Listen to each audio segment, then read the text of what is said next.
funny enough that you brought up two things that relate directly to the story I wanted to share with you and everybody else this evening. So you talked about Synchrony Bank, and you talked about how easy it is to kind of destroy or build your reputation as a business, right? Right.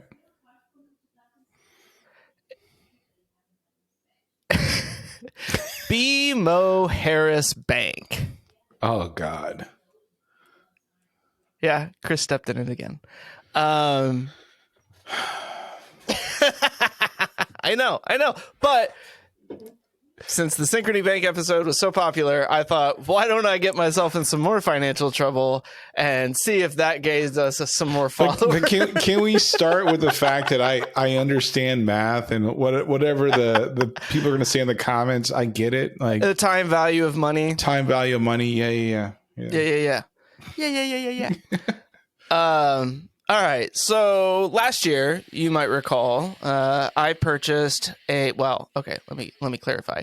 I financed a new car for me and my wife. We were expecting our daughter, who was born in June, and it was, I think, April of last year.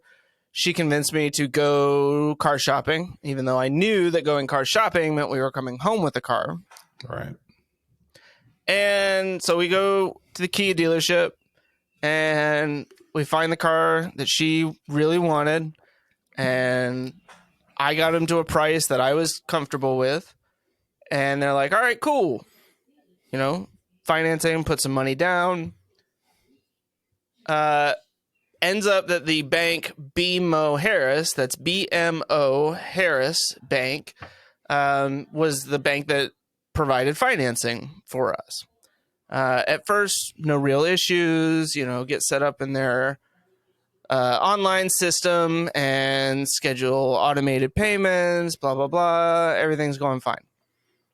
A couple of hiccups along the way, right? I think right off the bat, actually, I had one payment that was late because of the way that they had me verifying my bank account to do the automated, drafts. Right. I'm like, all right, I get it. My bad. Should have jumped on that earlier. I had a payment in sometime last year where I think I had some money that got drafted from my account or that I wasn't expecting for whatever reason. I don't remember exactly what it was. And so my draft for my car payment didn't go through, right? All right. So then I had one in December, Christmas. I didn't take Andre's advice and save up all year for Christmas. I was like, nah, fuck it. It's Christmas. I'm going to spend all that money now. And so I had another one that didn't go through. Jesus Christ. What I didn't realize at the time was that they then removed that account from my automated payment system because they're like, oh, we had two, insufficient fund drafts. Andre knows where this story is going. So I'm all the while thinking that these payments are still drawing because I'm not good with money and didn't bother checking my account to make sure that those payments were being drafted. And I'm traveling for work last month I think it was in Indianapolis, and I get a call and they're like, hey, you owe us some money for your car. And I was like, oh, that's funny. I thought you were already getting paid for that. And they're like, no, we're not. And I was like, okay. And they're like, well, we can take a payment over the phone. So I give them my other bank account. Right. They go to draft the money from that. I messed up and forgot to include the preceding 1 and 4 zeros in my bank account. Yeah, that's again. Jesus, what are you doing, dude? I know. Don't worry. The story gets better. And so then they can't, identify the account, right? My bank account. They can't locate it. And so they're like, oh, so, you didn't make a payment. They sent me a letter in the mail that arrived the day I left for China. While I'm in China, they show up a repo guy shows up at 11:30 at night, scares the shit out of my wife, and repossesses the car, right? Leaving my wife with no vehicle while I'm out of town. She's very understanding. And I mean that literally. Like, she was actually like, it's not that big a deal. I'm like, okay. And I'm in Hong Kong. I guess it's kind of technically China now, but I'm in Hong Kong, and I'm like, all right, as soon as I get back, I'm going to take care of this. I had some other stuff going on in Hong Kong that I had to deal with. And so that was like, all right, that's second priority on my list. So I come back on Monday this week. I call and I'm like, hey, this is what happened. What do I need to do to get my car back? And they're like, okay, this is how much you owe. And, we need to get the repossession fees so that we can, let you know exactly like what the total is, because you got to pay all of that in order to get the car back. And I'm like, great. And the guy's like, well, I can't request. I'm going to request it now, but I probably won't have it until the morning. Right. So I'll call you back.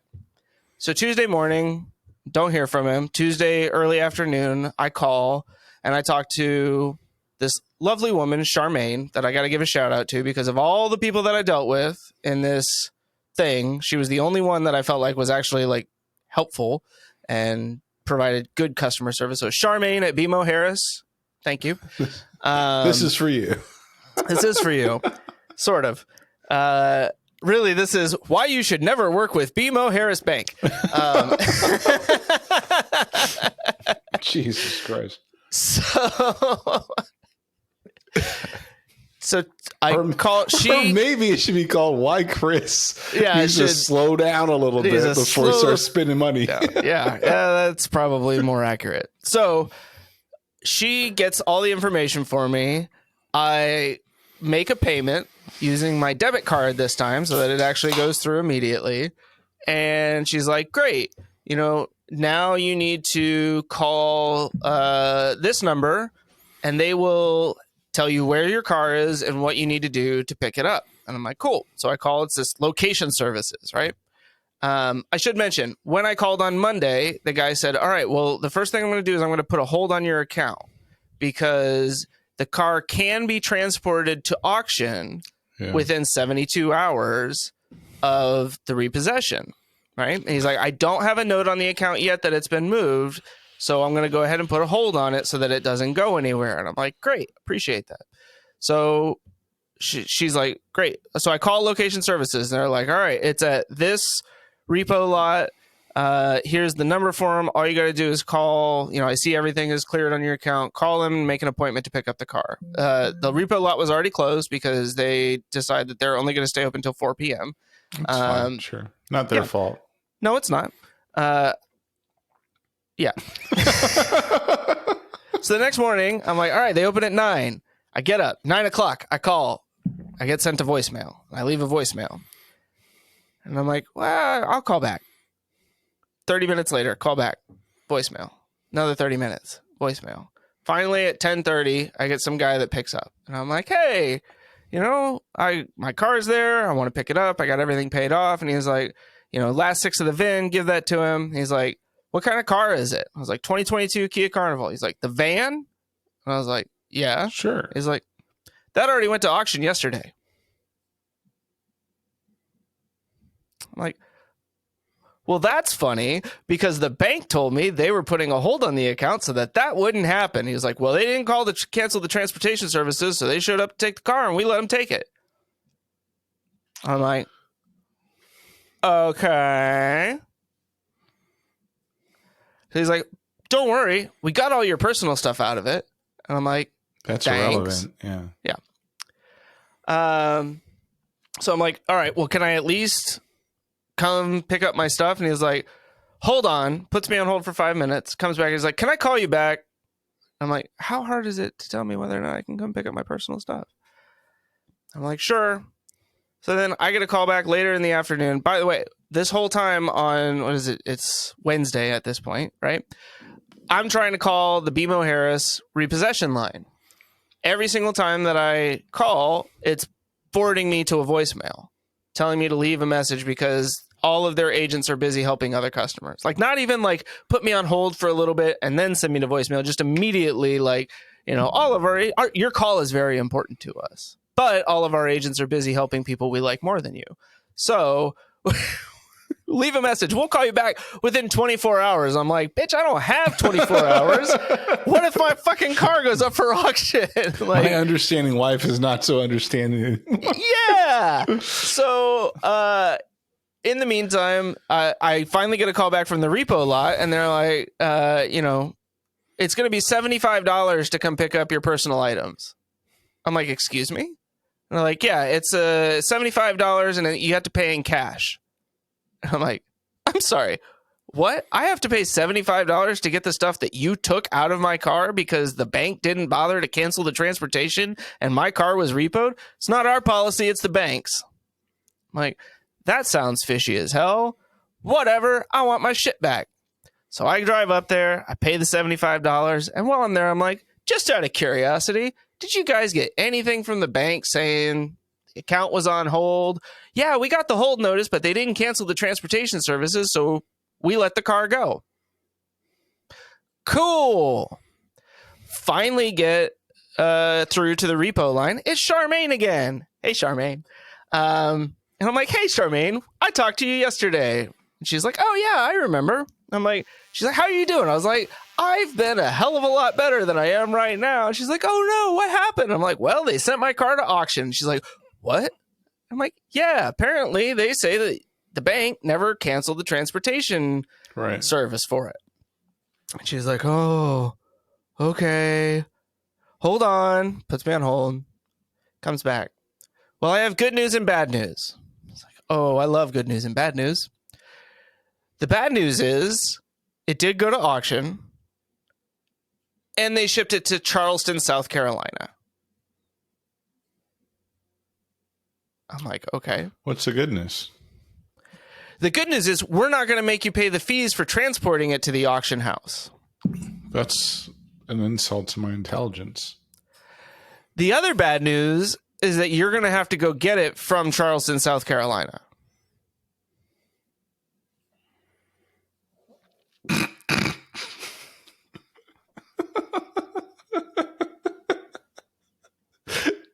Okay, I'm bored of this story. Did you get your fucking car back? I did. Okay. So Charleston, for those of you that don't know, I'm outside of Wilmington, North Carolina. Charleston, South Carolina is 4 hours from me. So I dropped my kid off at school this morning. I pick up my dad. We drive down to Charleston, South Carolina. And Bob is loving this. I mean, Bob just wanted to help me get my car back at that point. He didn't really, I would have ribbed you a couple times. I would Oh yeah, I mean, I'm sure that'll come later. I'm sorry. I don't. No, I mean, dude, trust me. I even said as much to Charmaine when I was on the phone with her yesterday. Hey, Charmaine. I said, look, I recognize that I messed up, right? Like, I didn't make my payments. You guys were totally in the right to come repossess the car. What really frustrates me is that you guys didn't do what you said you were going to do and prevent the car from being sent to auction. And now you're telling me that because of that, I had to pay $75 cash out of my pocket to get my stuff out of the car that should have still been in there when I went to get it yesterday.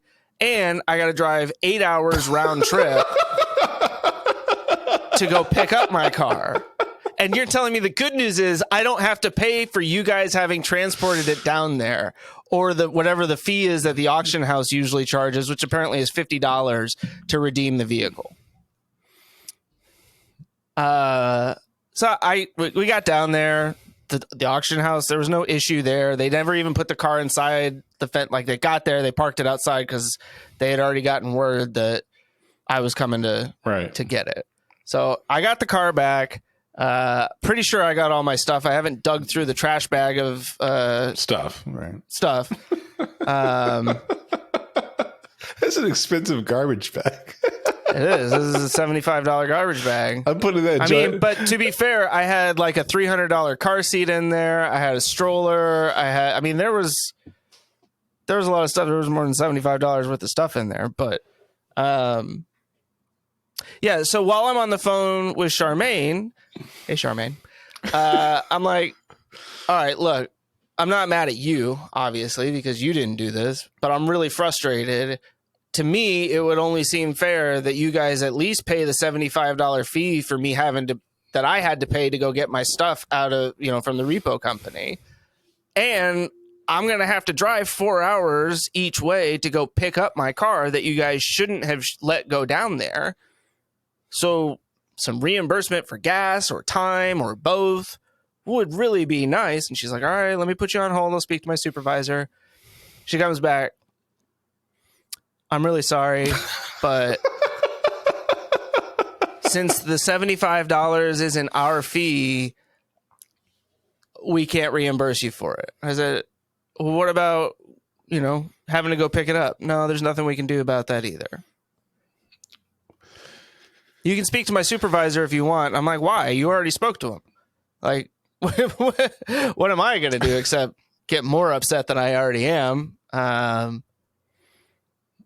So that's the end of the story. I got my car back. I won't make that mistake again. It's the first time I've ever had a vehicle repossessed, anything repossessed for that matter. It's not a fun experience, but the inner workings of BMO Harris really didn't make anything better. So I knew Andre would enjoy that story because he loves it when Chris fucks up financially and then gets on the podcast and tells everybody about it. And I thought the audience would probably enjoy it too because as evidenced by our Synchrony Bank, these are the types of things that normal people deal with on a regular basis. I'm sure there are plenty of people out there who have had their cars repossessed and had to deal with similar situations. So I would say one thing, when I go to buy a car, I always secure financing before I go. Yeah, I made that mistake. Typically with my bank. Like I don't shop for rates with other places I don't do business with. And I know that, a quarter of a point isn't worth the hassle for me. I'm okay with paying for convenience. Well, and of course, with a half a mouthful of pizza. It's okay. It's real. By the time I got around to trying to refinance, so I wasn't dealing with BMO Harris. What happened? The rates had gone up so much that my payment was going to be higher than what I was paying now, and it was going to extend the loan significantly. And I'm like, well, that's fucking stupid. Yeah, not good math. So I didn't make that mistake. That's good. That's 1 for 2. You could play professional baseball. Seriously, batting 500 here. Oh, shit. I mean, yeah. So, again, Charmaine at BMO Harris, I really appreciate your help. It goes back to what we talked about before with budgeting, right? It's not a matter of like, you can spend yourself into a hole, right? Mm-hmm. And I think that's kind of what you did. Like, not like, but at some point I would be asking like, yo, but then you notice your balance was higher, like that payment wasn't coming out. Nah. I got so caught up in... You can't. Right? I know. I'm just saying. I took my eye off the ball. Like I admit that I fucked that up. Like, yeah, you can't. That was all on me. That wasn't the bank's fault. That was nobody's fault but Chris. Yeah, that's your business. That's your P&L. That's what you're running. That's your your balance sheet. If you're not, I ran my business into the ground, and they came and closed the doors.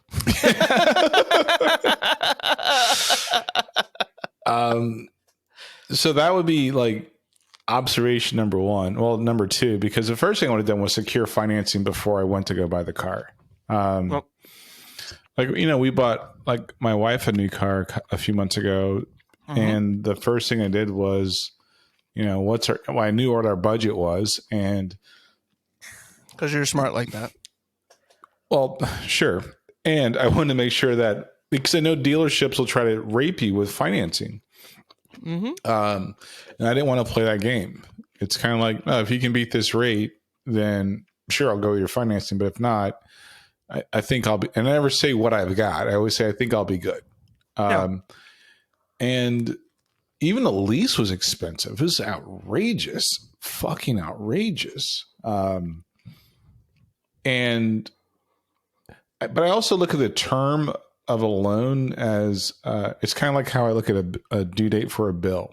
It's due on the 15th. I'm going to pay it on the 2nd. See, and that's where I get fucked up, right? I look at, and I got into this mentality when I was in college trying to manage the bills from my house, right? Right. If it's due on the 15th, I'm not paying it until the 15th. Those motherfuckers aren't getting a penny of my money until it's absolutely due. And I swear that that's something that I learned from my dad. You know, like at one point I was doing that where I'm like, oh, it's the first of the month, pay all my bills. And he's like, what the hell are you doing? Don't give them money before they need it or before you have to. And I'm like, you know, it's just like sticking it to the man sort of thing, right? That's stupid. No, I love you, Bob. But yeah, it's not the best plan ultimately. Yeah, because that money's accounted for, right? Yeah. Yeah. It should be. Right. Right. But I wait and I'm like, oh, I'm not doing until the 15th. I didn't pay it until the 15th. And on the 14th, and I'm like, we're going to strip club. Not really. I don't. And on the 15th, you got no cash, right? Yeah, exactly. And then they go to draft my account and it's like, oh, well, I'll just pay that when I can. But that's how I look at the term of a loan, right? You can always pay more to like, it's a ideal date basically in my mind of like, oh, we need it by then. But I always try to pay, a little bit more, try to pay things off early. Now this is where I probably open up a can of like scrutiny of what I'm about to say. I don't really care about interest rates because my objective is to pay more and pay earlier. So interest rates are the least of my concern. You can. What you're really looking at is the monthly payment, right? Well, it all depends on what I'm buying, right? Because I'm always going to pay a little bit more and like try to funnel cash to pay off larger debts. The monthly payment that would preclude even my decision to buy something. If I'm like stressed about the monthly payment, I probably shouldn't buy it, right? That was another area. I mean, I remember when we did our personal finance episode, and you were like, what, 25%? Yeah. Is what your annual salary is what, is the max that you should really be paying for your car. Right. Ultimately. Didn't do that. Especially if you count both my cars. Well, I mean, I guess no. Okay. Yeah. It's you live and you learn, and I'm learning a lot. Yeah, and it's living I'm doing. It's a good rule. It's a good rule of thumb for me, man. I mean, it doesn't always, but it keeps me from trying to like. You don't live in your car, right? No. Again, these are just practical Andre things. They may not be co-signed by a financial planner or anything like that. I'm just saying, like for me, it's like this is not financial advice, but dump all of your money into cryptocurrency. I'm trying not to laugh at you because I feel bad, but it's like, dude, there are so many places to pause and be like, yeah, yes. No, I mean, again, like you can laugh all you want because I'm laughing at myself a little bit here, right? Like I recognize, man, you did not make good sound financial decisions along the way. If that isn't a sign that this is not financial advice, or at least not financial advice that you'd want to take, I don't know what is. But yeah, it's again, I'm learning, 38 years old and still learning every day. Yeah, that's good. I mean, but Jesus. Hey guys, thanks for watching this episode. In case you ignored my previous instructions, make sure to subscribe to the channel and hit that notification bell. Oh, and don't forget to tickle that little like button. And if you have something to say, you can drop it in the comment down below. See you on the next one.